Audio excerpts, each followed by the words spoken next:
আপনার শুধু এই এখানে গ্লাসগুলি ভেঙে দিয়ে গেছে, আর কোনো কিছু করে নাই, আগুনও দেয় নাই, কোনো কিছু করে নাই। পরবর্তীতে আবার ওইদিকে তার একটা মিছিল আসছে, ওইদিকে বাজার থেকে আর কি, বাজার মাঠের থেকে আরেকটা মিছিল আইসেই তারপরে তারা, তখন প্রশাসনের লোক কিছু ছিল, তাদের বাধা ইয়ে করে অপেক্ষা করে ওরা সবাই ঢুকিয়া তারপরে এই বাজারে এসএস গ্লাস বিঘাগুলি পাইপগুলি সবগুলি ছিন্ন করে টেন্ডা বাইক শুরু করছে।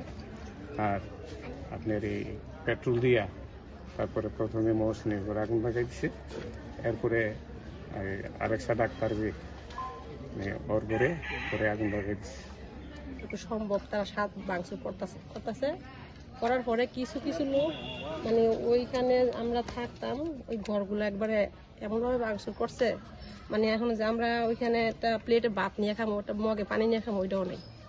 তারপরে আপনার বাংশ ওইখানে পাকতেছে। আর এখানে কিছু লোক ঢুকছে, 5-6 জন লোক ঢুকছে, ঢুকে আপনার ভিতর দরজা লাগাই দিছে, সাথে অকটেলার এইগুলো নিয়ে ঢুকছে, দরজা লাগাইয়া ভিতরে আগুন ধরাই দিছে।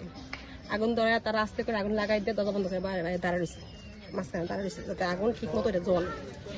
এরপরে আপনার এটা লাগাই দেওয়া ওইখানে গেছে গিয়া ওইটার ভিতরে গিয়ে আগুন লাগাইয়া তারা দাঁড়ায় দাঁড়ায় দেখছে যে ঠিক মতো এটা করতে হইবে, তারা থাকা অবস্থায় লাগাই দিয়ে চলে গেছে। তারপরে তারা আগুন লাগানোর আগে লুটপাট করছে, যতগুলো জিনিসপত্র আছে সব লুটপাট করে নিয়ে গেছে।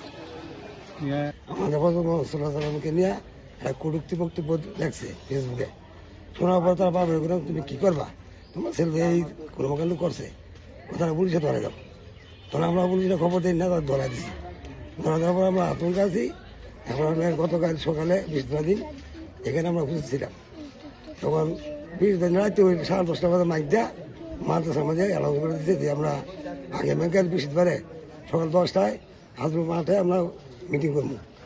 মিটিংয়ের কথা কয়ে সেটা হুজুর আইয়া মানে পদ পাইছে গুনিয়ারসর এবং খোদাপুরের মাদ্রাসা, গুনিয়ারসরের মাদ্রাসা, যত মাদ্রাসার ফোলা বাইরেছে আইয়া প্রথমে গ্যালাসগুলো ভাঙছে, ভাঙে ও দিকে আছে, ও দিচ্ছে আবার কলাইচের মাদ্রাসা, সেতপুরের মাদ্রাসার লোকের আইয়া হুজুরা করেছে যত মাল সামাল সম্পদ লুট করো, লুট করে সাইডের বাদ দিয়ে আগুন লাগাই দাও। তারা হুজুর এই কথা করেছে, আর ফোলা বানাইয়া ঢুকিয়া এই মাল সামাল লুট আরম্ভ করলো। লুট করতে সমস্ত মাল সামাল প্রধান নেওয়ার শেষ, এবার পেট্রোল থাকলে আগুন লাগাই দিয়ে তারা গেছে নেশার হয়নি বুঝছি। এবারে আগুন নিবাইছি, আমি এতটুকুই দেখছি। তারা সকলকে নিয়ে অসিমপেতে হামলা দিছে, 4-5টা মাজারে হামলা দিছে। হামলা দেওয়ার পরে তারা অগ্নিসংযোগ গুলা ঘটাইছে, তারা মাজারে আগুন ধরাই দিছে, মাজার ভেঙে দিচ্ছে এবং কি ক্ষয়ক্ষতি করছে। আমি জানি না যে কেডা আছি ওনাদের বুঝে না।